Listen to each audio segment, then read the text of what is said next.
you're all having a great Sunday afternoon. I'm aware that others will perhaps see this not on Sunday, but blessed Sunday to those of you who are seeing it for the first time today. I'm really thankful for this opportunity to be able to share again with you from my book. When I wrote this book, I didn't want it to be just a book that you would read and put down. I didn't want it to be a book that you would just buy because it was new and, after you read maybe a couple readings or even after you read the entire book of 61 distinct readings that you would put it down and forget about it. I think I wanted it to be something that would stay with you, that would stay with me as it has stayed with me. And even though I've written this book, believe you me, I return to these readings at different points in time and I ruminate on them, I think deeply on them, I reflect on them. And they have really been helping me to question myself and to ask myself some very serious questions, because as much as I am perhaps maybe giving advice or giving tips or attempting to motivate and inspire you through this book, I've also been doing it for myself.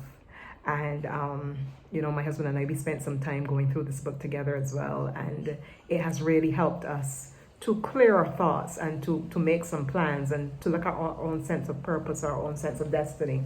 So I thought that I would come to you again. Since the book was launched, we were last year. We've done a number of series. I've done Read With Me, where I read snippets of chapters with you, of readings with you, and I just gave a little reflection at the end. Then the last one I did was Say It in 7, where I really didn't do the reflecting. I just read an inspiring thought from a reading. So it was just like lifting a paragraph or lifting a couple of sentences to try to capture that in maybe 60 seconds. Most of them went over just by a bit, but that was the intention, to give you a motivation, for the day, to take you through the day. I thought of perhaps doing a couple more.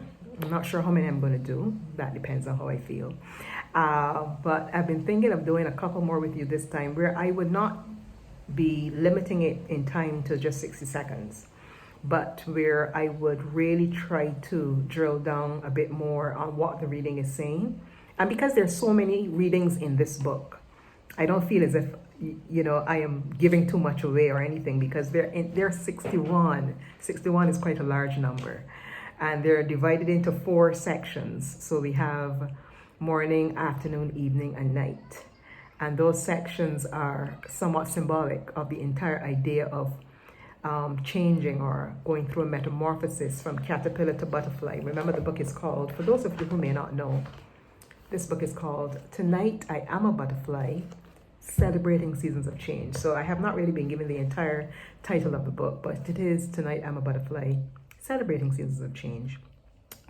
And that byline is so critical, because I don't just want you to read one of the readings without thinking about how you can change and how you can make yourself better, how you can connect more with yourself, how you can connect more with your sense of purpose, where how you can learn to practice whatever that particular reading is encouraging you or inspiring you to do, and obviously to also connect with God as your source.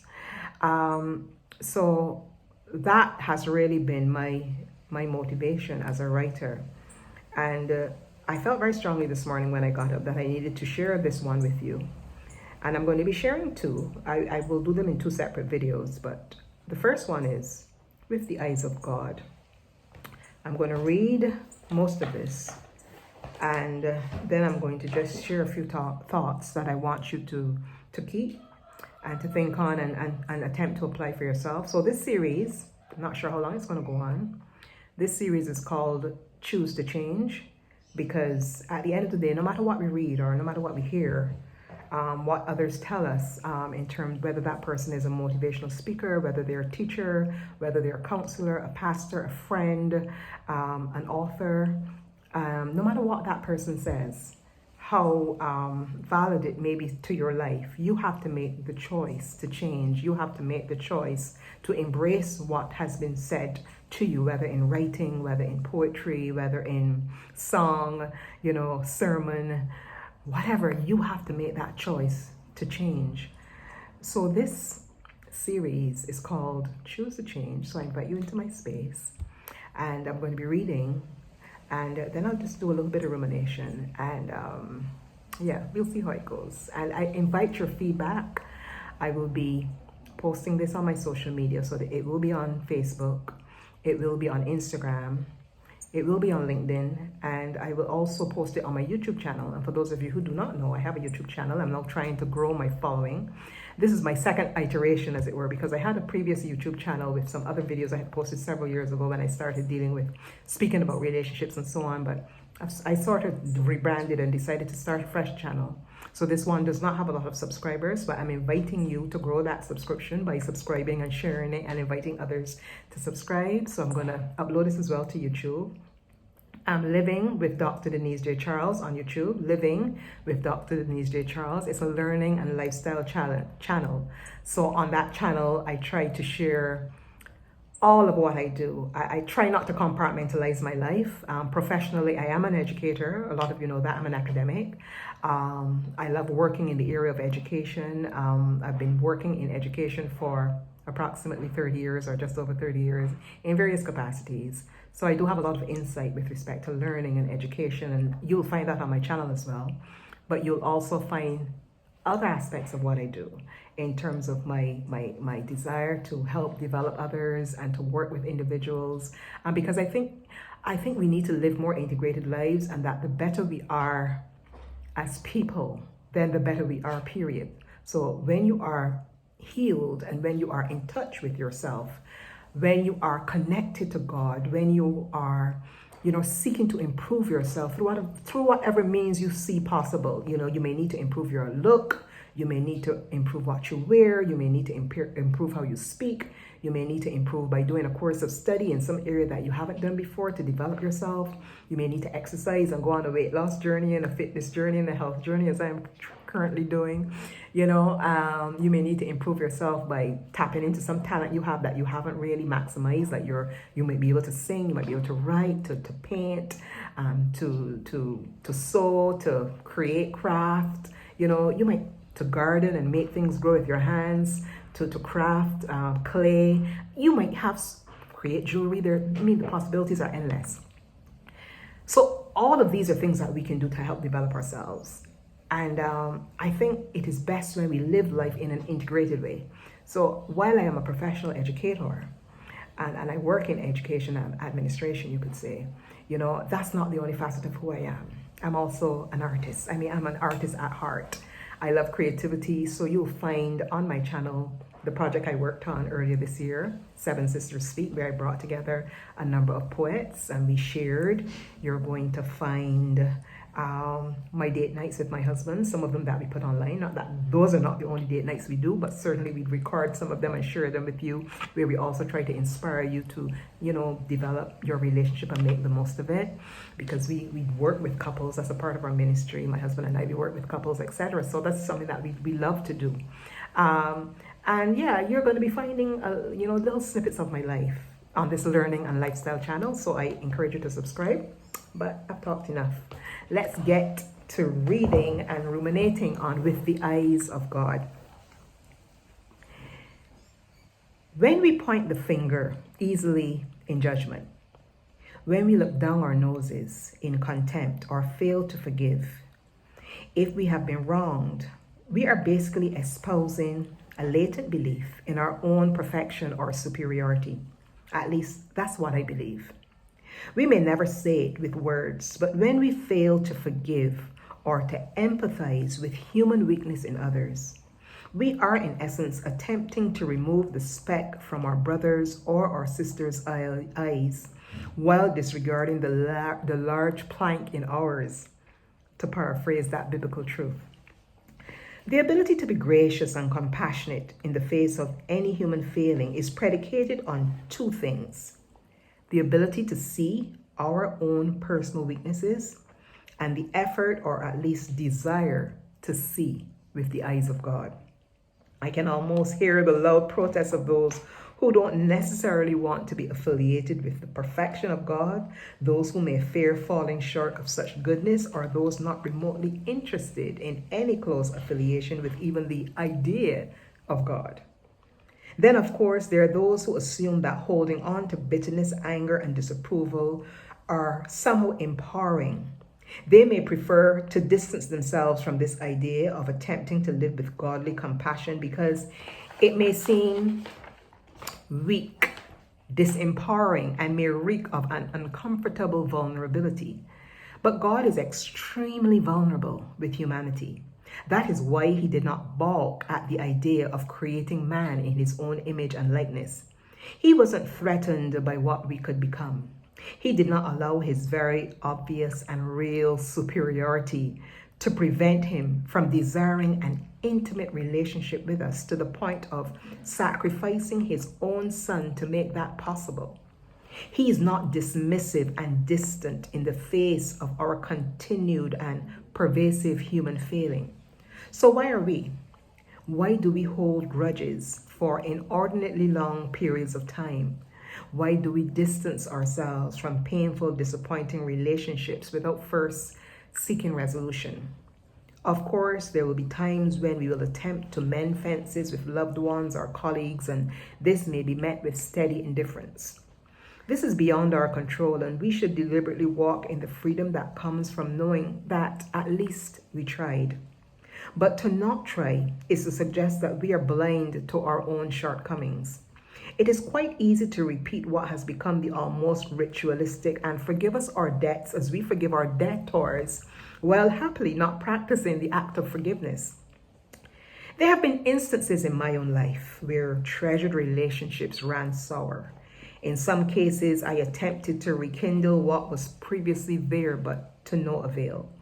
Sometimes we get to a stage or a season in our lives where our old relationships somehow don't work as they used to in the past. Very often it is because we have changed or grown. This should not mean the abandonment of people per se, but rather we should attempt to exhibit compassionate understanding, even when people who we thought were in our lives forever choose to walk in another direction. Sometimes our new direction requires forging new ties or going the distance alone temporarily. This can cause a lot of misunderstanding and hurt with friends and colleagues and requires mutual graciousness on both sides to avoid feelings spiraling out of control. It is so easy to appear compassionate when the subject is far removed from us.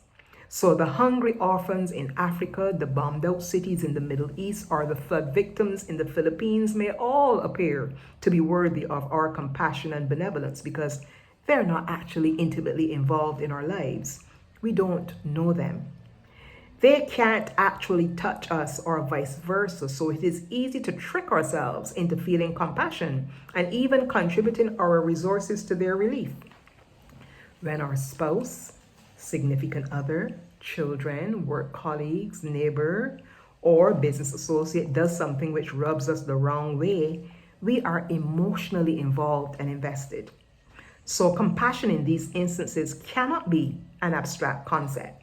The people that we do know and live with daily can and do touch us over and over again. So any unkind actions on their part will irritate and get deep beneath our skin. This is understood and is another part of the human experience. This is understood, but it is then that our stance of compassion counts. It is then that it assumes a tangible reality as opposed to an abstract or politically correct position, which is popular because it makes us feel good or look good. Seeing another graciously with the eyes of God does not signify an acceptance of abuse, mediocrity, failure, or a lack of personal strength. I am going to read that sentence again. Remember, this reading is called With the Eyes of God. Seeing another graciously with the eyes of God does not signify an acceptance of abuse, mediocrity, failure, or a lack of personal strength. It does not mean giving a standing ovation to wrongdoing or failing to confront when we have been hurt in our relationships. Rather, it signifies a deep understanding of our own human frailty and demonstrates a humility which allows us to pull another up lest we fall into the very same pit. when we are willing to demonstrate that we are indeed bigger than our pain, we give room for both ourselves and those around us to grow. Now, this reading with the eyes of God is one that I struggle with, honestly, as an individual myself, in terms of having to deal with broken relationships, individuals that you may have thought would have been in your life for the long haul and they weren't, or they aren't anymore. They left, or circumstances just caused a distance to be between the two of you, or three or the four, and depending on how many individuals might have been involved, And sometimes change is not something that we would necessarily initiate, in that we deliberately set about to break a relationship, or we set about to have a difficult situation come into our life. We don't initiate difficulty, but they happen because life happens. And it is how we deal with this.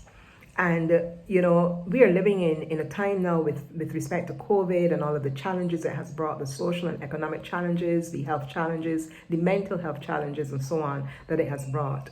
And I find that as a society, we have grown sort of very impatient with each other. I read a lot of the comments on social media, and I see a level of impatience sometimes that is scary. We are not open to disagreeing agreeably. We're not all going to have the same viewpoint. Some are for vaccinations and some are not for vaccinations. Some think that the whole COVID thing is a hoax. Some are buying into the conspiracy theories, and others view it more scientifically and maybe objectively. And we will have these different perspectives. That is life. But we can still be gracious to each other, so that if someone does not agree with the vaccine, but you do agree with it, they can respect your views and you can respect theirs. And all they need to do is to ensure that when they're around you or any other person, that they protect that person by following the protocols. And this is just one example I'm bringing.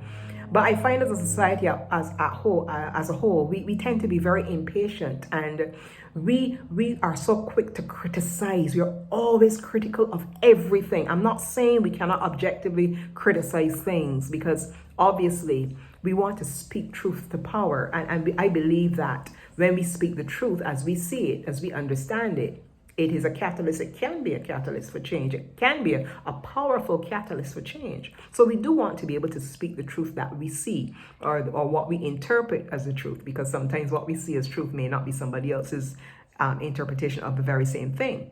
So that is why we have to learn to extend graciousness to each other when we have varying points of view. And this is at the societal level and at the family level. And I think that when we ace it at the level of the family, then we're able to take that skill into the wider community. If I have a good relationship with my husband and my children, and I can balance us having different points of view about critical things and still respect them, I can still respect my husband even though we don't see eye to eye on everything.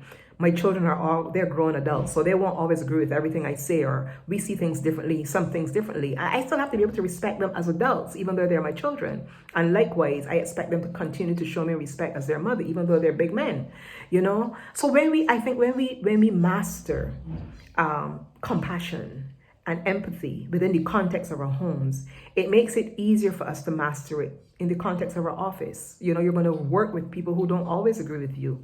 You're going to work with people who sometimes malign you, who lie about you, who say untruths about you behind your back, who smile with one side of their mouth, but on the other side, they're saying something negative about you. You're going to work with those types of people. And how you are able to treat to those scenarios is very much dependent on how you have mastered the art of compassion and empathy. And by that, I don't mean putting up with lies. I don't mean shutting a blind eye, closing your eyes to the fact that somebody is maligning you, or, just looking over unfair treatment, because there's space for us to confront. There is space for us to deal with challenging situations. There's space for us to deal. Actually, that's the healthy thing to do. The healthy thing to do is to confront. The healthy thing to do, and to confront in not in an antagonistic way, but you can be assertive. You can be sure of who you are and sure of your rights, but you don't have to try to put down people in order to do that. You don't have to try to blow somebody's candle so yours will shine brighter. We can all we can all succeed. We can all do well together. And sometimes I find a lot of the challenges we have in the society, at our workplaces, in churches, in groups, in clubs, a lot of the challenges we have in terms of our relationships boils down to a lot of insecurity. People are insecure about who they are. And because you're insecure, you tend to be jealous of other people, or you judge them based on your own script, based on what you would do. You judge somebody and think, oh, they're only doing that for XYZ because that's maybe how you would operate, but that's not how they're operating at all. And I think we have to learn to give people the benefit of the doubt. We have to learn to want to bless people and see the best happen to others, even as we want it for ourselves. And this is all about seeing with the eyes of God, because seeing with the eyes of God means extending compassionate understanding. When you're always seeing the wrong in other people, you're always criticizing them. The Bible talks about that in terms of the mote in the eye, and not seeing the huge plank in your own eye. They say when you point one finger, four are pointing back at you, etc. That's the idea. None of us is perfect. None of us is perfect. All of us have some level of flaw, some strange thing about us that people don't get, Even when you think you have it all together, I'm telling you, people will find something about you that they don't like. They may not tell you to your face. So none of us is perfect. And I am aware of my own imperfections. I am aware of my own challenges. I'm aware of the things that I need to work on in myself continually. And I try my best to work on them along with God, praying to Him and, being aware, keeping myself open for that change. But I also have to cooperate with God. I can't just say, God, change me. I have to do the things I need to do to change. I need to be in touch with me. I need to look inward. And this time of COVID that has been so challenging for many of us, and we have looked at all the negatives in terms of not being able to move around, not being able to socialize, not being able to hug, not being able to go out late, not being able to do so many things that we would have been accustomed doing. And we need to also look at it as a time where we really need to look inward and reflect. And that's so important that we look inward. And I've heard others say this, look inward and really help us, let it be a time to really help us to see what we need to do differently, what we need to change about ourselves, how we need to rely more on God, how we need not to see ourselves as being superhuman, because none of us is. We're not superhuman. We are all dependent on God. Not one of us is perfect, and we need to understand that, and we need to be able to therefore extend grace and extend compassion when others have hurt us, when others have done things that we don't like. We need to be able to see them with the eyes of God, because God, in all of His splendor and righteousness, didn't think it anything to die for us, which meant that He didn't say, well, these people are bad, these people are imperfect, these people are righteous, I'm not going near them. No. And He wants us to extend that graciousness to others, that compassion. It doesn't mean putting up with foolishness, because He didn't either. He called out people when they did nonsense, like how He told the money changers, don't make His Father's house a den of thieves. So he called out when He needed to. He rebuked when He needed to. So there is space for us to do that in relationships, in acquaintanceships even. There's space for that, even in the context of a work relationship. Sometimes you may need to call someone out if you think that they have maligned you and there's evidence and you don't like it. You can stand up for yourself respectfully. But at the same time, understanding that we are all imperfect, we're all on a journey, and that we all have to work on ourselves. Having that understanding helps us to really reach out and bless, and to see others with the eyes of God. Sometimes when people are acting in a particular way, it is because they're struggling with their own issues, their own stuff at home that they're not talking to anybody about, their own debt, their own challenges, physical health, mental challenges. Many of us go through things that we go through privately, and because we go through them privately and we don't talk, we don't share, then it brings pressure on us, and we act out. We act out at work, we act out in our social groups, we act out at home, because we're keeping a lot to ourselves. So I just want to encourage us this afternoon in this little sharing session I've had. I haven't gone for half an hour yet. I'm not going there. It's going to be within half of an hour. You know, I really want to encourage you, those of you who are going to spend some time viewing this video, please share it on your social media pages, and remember to subscribe to my YouTube channel, like it as well, and encourage others to subscribe, because I'm going to be loading some content there. And I really want to encourage you to get my book, Tonight I'm a Butterfly, Celebrating Seasons of Change. It is available from me. You can DM me and I will get a copy of my book to you. It is not yet in bookstores, but it is available on Amazon in the Kindle format only. If you want to download it to your iPad, your tablet, your phone, you can purchase it on Amazon in that Kindle format. So go to Amazon's Kindle store, put in my name, and you'll see all three of my books there actually, but this is there as well, and they're all available in Kindle format. Yeah, but I'll be coming to you with some more content from this book, and my husband and I will be coming to you very, very soon with a very interesting series, Journey to One, O-N-E. So look forward to that. It's going to be coming to you very, very, very soon. So really thank you for taking the time to join me this afternoon for this session of sharing. Choose to change, hashtag choose to change. Choose to change. That's what my book is about. It's about celebrating those seasons of change in our lives. And this afternoon, my reading has been With the Eyes of God, where I have been encouraging you to view others with compassion, view others with empathy, because you too have your own personal challenges. You too have your own imperfections. And because we have that, because we all struggle as human beings with various things, we need to exercise compassion when we're dealing with others who don't act the way we want them to act. And that does not mean putting up with abusive behavior. That does not mean overlooking wrongdoing. When others have done us wrong, we need to also lovingly confront, cause people to be accountable for their actions. But at the same time, we pursue our relationships from the context of compassion. We pursue our relationships, both at home and outside, from the context of empathy and love, even as God loves us. So thank you so much for joining me this afternoon. Please share this video. God bless you. Our sunshine has